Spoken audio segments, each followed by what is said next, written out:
good. This child saves her life, and she knows it, because at the age of 26, her mom dies. Her mom dies in a fire. Her mom couldn't get out in time. The smoke, not the fire, is what ended up killing her mother. Just like before, what you got to realize is Hannah is a survivor. Good things are about to happen to her. She just knows it. She gets a settlement. She gets insurance money that her mom left behind. And with that money, she's now able to buy a house. She gets out of her apartment. Her and her son move into this starter home. It's nothing great, but it's a house. It's something that they call their own. During this time, she falls in love with her best friend. Here's this guy that's just been here for her the past few years through the tragedy, through everything, and they decide to get married. They give it a shot at age 31. But quickly they realize, you know what, we're better as best friends and not as lovers. And the next year, they go their separate ways. They keep in touch. They still talk. They're still best friends. They just no longer live together. And at 32, they get a divorce. Okay? So at age 36, they're at the mall, and this talent scout comes up and says, your son would be perfect for these commercials that we're running. And the commercials that they were for just Sunkist, orange juice. And this boy he's on there taking drinks of Sunkist, and he becomes famous because of that. Okay? But you also got to keep in mind, her son might be famous, but Hannah is still studying. She's still very brilliant and smart. So much so that she goes back to school. She becomes a doctor, and during her work, she finds a cure for some cancers. This is a huge breakthrough. She becomes famous for this. People know her around the world as the person who found cures for certain cancers that are genetically passed. This is big news. She gets a lot of funding. Okay, so much so that she goes, you know what? I can afford to do this. She adopts a child now. She knows that, you know what? I'm getting too old. I shouldn't be having kids anymore. My work, I love it. She adopts a child at the age of 39. It died. But that same year,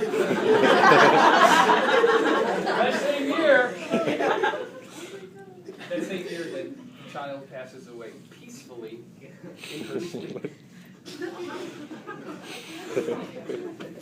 That same year, she also gets a boyfriend.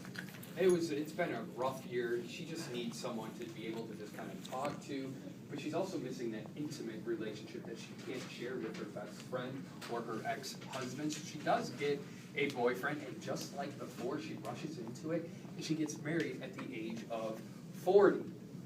Now this guy, though, he was good, and he inspires her. And he tells her, you know what, you need to write a book about your findings, about cancer, about how people who have it, what they need to do, the processes, and what they can expect. And she writes the best-selling book about cancer.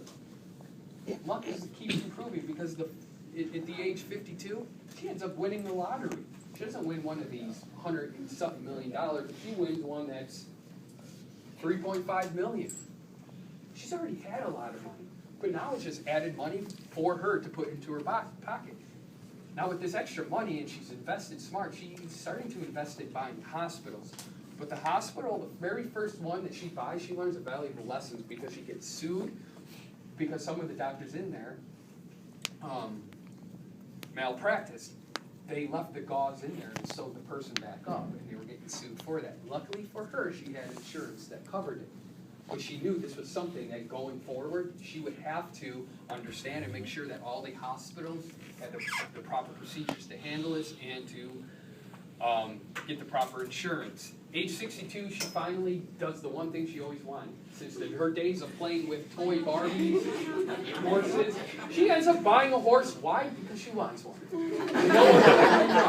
She buys a horse at age 62. All right? At age 64, she's like, you know what, we've been married for 24 years. I think it's time that we renew our vows. And not only does she renew her vows and tell her husband how much she loves him, she also says, you know what, I'm done. I want to spend the rest of whatever my life I have left with you. I'm retiring. And they both decide to retire. I'm not done yet. Okay?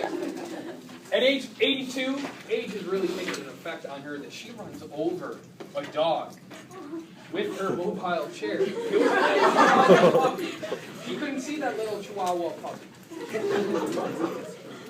This is when her family, okay, decides, you know what, maybe it's time that we bring her to assisted living because she's depressed. Okay, she clearly can't see. She needs help. Hey, shh. She needs help. All right. Here's where I don't know what happens, but the person who ended up shooting her at age 19 is so jealous of the life that she has. His life is going down. He is 95 years old, and he decides, you know what, I gotta finish what I left off. He ends up finishing the job. Now, wait, sit down. Sit down.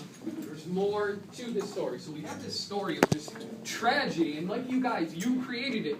She becomes this doctor. She has kids. She gets married. She finds a cure for some cancers. She even buys a horse. Her life was horrible, and it got better.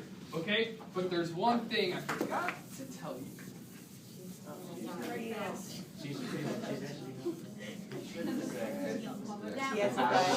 After her boyfriend at the age 16 started spreading all these pictures of her naked, the bombardment was just people just ridiculing and teasing and making fun of her. She couldn't take it. That she ended up committing suicide at the age of 16. That she never got to experience any of this good stuff because she didn't look in the past.